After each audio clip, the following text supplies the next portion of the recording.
Hello, my name is Joey and I'm gonna make a little video about the public physics lecture that I went to for some bucket points. So the public lecture I went to was mainly about turbulence, which turbulence is a property of fluid flow. And to be honest, we as humans don't really understand turbulence. There are some equations that we have that we use to describe some of the properties like pressure and temperature gradients and stuff like that.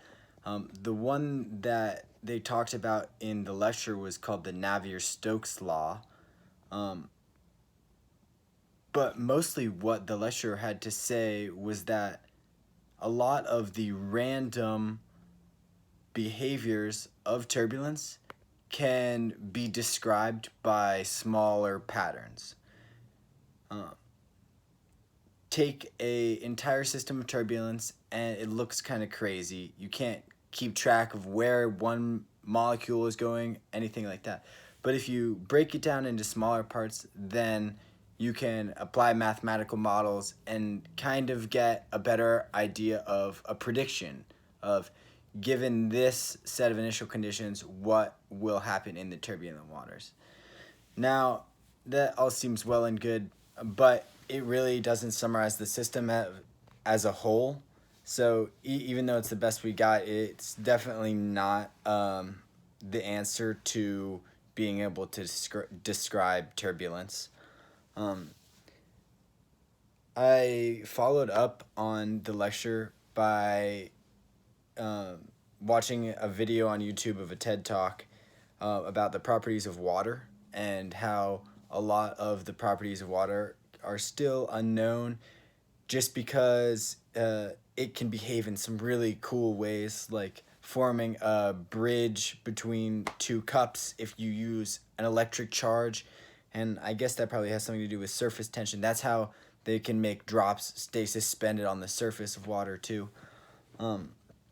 And turbulent flow is totally in the same category, where there remains to be seen whether there's a solution. And I think that's really cool because we see a lot of these properties and we see amazing like subtleties in nature and we don't fully understand them. And as humans have gone through time, we've slowly gotten a little bit better and a little bit better at understanding. And now that's just general knowledge, what we've learned in the past. I mean, like relativity even.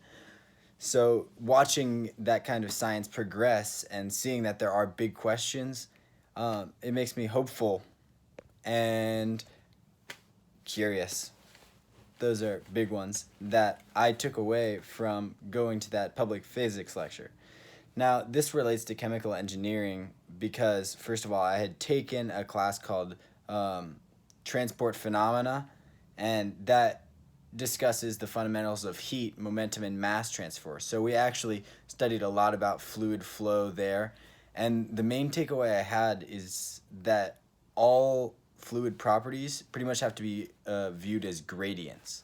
They're continuous. So when you're looking at ice freezing, water freezing, and it's making a crystal, well, the behavior of the water just right next to the crystal isn't quite the same as the behavior of water far away from the crystal.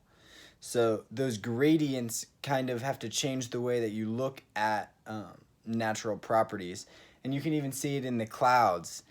Somewhere in the gradient of water, like the charge or the temperature or the pressure, it hits a threshold and it actually forms a droplet in the sky. That's really cool. That's how clouds are formed. Yeah, but not a full answer, obviously. I don't know. But I did enjoy the public lecture. I hope you guys did too. Bye.